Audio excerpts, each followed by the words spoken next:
அஸ்ஸலாமு அலைக்கும் வரஹ்மத்துல்லாஹி வபரகாத்துஹு. இன்ஷா அல்லாஹ் தினம் ஒரு உபதேசம்.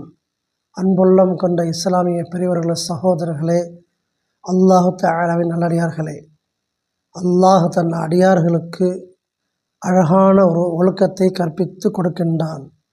ஒவ்வொரு இல்லத்தில் இருப்பவர்களும் அவசியம் தெரிந்து கொள்ள வேண்டிய முக்கியமான சட்டமும் இதில் கூறப்படுகிறது.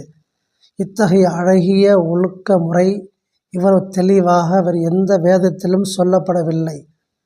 இறக்கப்பட்ட காரணம் அது எந்த நேரம். ஒரு சமயம் பெருமானார் ஸல்லல்லாஹு அலைஹி வஸல்லம் அவர்கள் ஹதரத் உமர் ரலியல்லாஹு அன்ஹு அவர்களை அழைத்து வருமாறு முத்லஜ் பின் அம்ரு ரலியல்லாஹு என்ற பெயருள்ள மதீனாவை சார்ந்த ஒரு அன்சாரி சிறுவரை அனுப்பினார்கள். அது மத்தியான நேரம். அச்சிறுவர் உமர் ரலியல்லாஹு அன்ஹு அவர்களின் வீட்டிற்குள் அனுமதி இல்லாமல் நுழைந்து விட்டார். அப்பொழுது உமர் ரலியல்லாஹு அன்ஹு அவர்கள் பிறர் பார்ப்பதை வெறுக்கும் நிலையில் இருந்தார்கள். இச்சிறுவர் அந்நிலையில் ஹதரத் உமர் ரலியல்லாஹு அன்ஹு அவர்களை பார்த்து வருகின்றார். அச்சமயத்தில் இந்த வசனம் இறக்கப்பட்டு ஒழுக்க முறை ஒன்று கற்பிக்கப்படுகிறது. அறிவித்தவர் ஹதரத் அப்துல்லாஹ் பின் அப்பாஸ் ரலியல்லாஹு அன்ஹு அவர்கள். அல்லாஹ்வின் மீது விசுவாசம் கொண்டவர்களே, உங்களுடைய இல்லங்களுக்கு வரக்கூடியவர்கள் உங்களுடைய அடிமையாக இருந்தாலும் பருவ வயதை அடையாத சிறுவர்களானாலும் 3 நேரங்களில் திடீரென்று வீட்டினுள் நுழைந்து விடாமல் இருப்பதற்கு உங்களிடம் அனுமதி பெற்று வர வேண்டும். அனுமதி இல்லாமல் நுழையக்கூடாது, வெளியிலேயே நிற்க வேண்டும். 1. ஃபஜர் தொழுகைக்கு முன்னால். பெரும்பாலும் இது தூக்கத்திலிருந்து எழுந்திருக்கும் நேரம். இதில் மனிதனின் ஆடைகள் கலைந்திருக்கலாம் அல்லது குறைந்த ஆடைகளும் சில சமயம் ஆடை இல்லாமலும் இருக்கலாம். இச்சமயத்தில் மற்ற ஒருவர் தன்னிடம் வருவதையும் இந்நிலையை காண்பதையும் அம்மனிதன் விரும்ப மாட்டான். அதனால் அந்த நேரத்தில் யாருடைய இல்லத்திற்கு சென்றாலும் உடனே நுழைந்து விடாமல் இருக்க முறைப்படி முன் அனுமதி பெற்றுத்தான் நுழைய வேண்டும். 2. நீங்கள் உங்களுடைய ஆடைகளை களைந்து ஒரு பக்கத்தில் வைத்துவிட்டு ஓய்வு எடுத்து கொண்டிருக்கும் மத்திய நேரத்தில் உணவு அருந்திய பின் பெரும்பாலானோர் ஓய்வு எடுப்பது உண்டு. அப்பொழுது சிலர் தங்களுடைய ஆடைகளை பெரும்பாலும் களைந்து வைத்துவிட்டு மிக குறைந்த ஆடையில் இருப்பார்கள். இந்நிலையை பிறர் காண்பதற்கு அவர்கள் பொருந்தி கொள்ள மாட்டார்கள். ஆகையால் அச்சமயம் அவர்களை காண்பதற்கு வருகின்றவர்கள் யாராக இருந்தாலும் அனுமதி பெற்றாக வேண்டும்.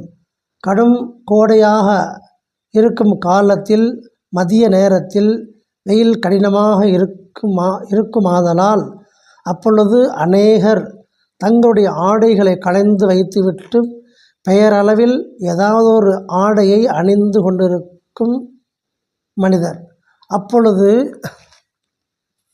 அனுமதி இல்லாமல் நுழையக்கூடாது என்று ஒரு கருத்து கூறப்படுகிறது. 3. இஷா தொழுகைக்கு பின்னால் விழித்திருக்கும் பகல் நேர உடைகளை களைந்துவிட்டு இரவில் தூங்குவதற்காக செல்கின்றவர்கள் இரவு ஆடைகளை அணிவார்கள். பெரும்பாலும் பெண்களுடன் தனித்திருக்கும் நேரமும் அதுதான். வீட்டினுள் இருக்கின்றவர்கள் பிறர் பார்க்கக்கூடாத பல நிலைகளிலும் இருக்கலாம். அதனால் அப்பொழுது அவர்களை காண்பதற்கு செல்லக்கூடியவர்கள் அனுமதி பெற்ற பின்னரே உள்ளே நுழைய வேண்டும். இந்த 3 நேரங்களிலும் நீங்கள் தனித்து மறைவில் இருக்க வேண்டிய நேரங்களாகும். இந்நேரங்களில் உங்களுடைய சொந்த அடிமையாக இருந்தாலும் சரி, ஏறக்குறைய 15 வயதுக்கு குறைந்த பருவ வயதை அடையாத சிறுவர்களாக இருந்தாலும் உங்களிடம் அனுமதி பெற்ற பின்னால்தான் உங்களின் இல்லத்திற்குள் பெட்ரூமிற்குள் நுழைய வேண்டும். 3 அல்லாத மற்ற நேரங்களில் இந்த இரு சாராரும் உங்களிடம் அனுமதி இல்லாமலேயே நுழைவது உங்களுக்கும் அவர்களுக்கும் குற்றமல்ல. ஏனென்றால் உங்களுடைய அடிமைகளும் வயதுக்கு வராத சிறுவர்களும் உங்களிடம் அடிக்கடி சுற்றி வருகின்றவர்கள். குறிப்பிடப்பட்ட 3 சந்தர்ப்பங்களில் தவிர மற்ற நேரங்களில் ஒவ்வொரு தடவையும் அனுமதி பெறுவது சிரமமான காரியமாகும். அதனால் அவர்கள் அனுமதி இல்லாமலேயே உங்களிடம் வரலாம். அது குற்றமாக கருதப்படுவது இல்லை. உங்களில் சிலர் எப்போதும் இருக்கின்றீர்கள். அதனால் மற்ற நேரங்களில் உங்களிடம் அவர்கள் தாராளமாக வரலாம். ஆனால் இவ்விரு சாரார் அல்லாத அந்நியரானால் எப்பொழுது வீட்டுக்கு நுழைந்தாலும் உங்களுடைய அனுமதி பெற்ற பின்னர்தான் உங்களுடைய இல்லங்களில் அவர்கள் நுழைய வேண்டும். அடுத்த வசனத்தில் பருவமடைந்தவர்களாக இருந்தாலும் எப்படி நடந்து கொள்ள வேண்டும்? உங்களுடைய வீடுகளுக்கு இவர்கள் எப்பொழுது வந்தாலும் மற்றவர்களைப் போல் உங்களிடம் அனுமதி பெற்று நுழைய வேண்டும். அல்லாஹு தஆலா ஆண்களையும் பெண்களையும் அல்லாஹு தஆலா நல்ல ஒழுக்கமுள்ள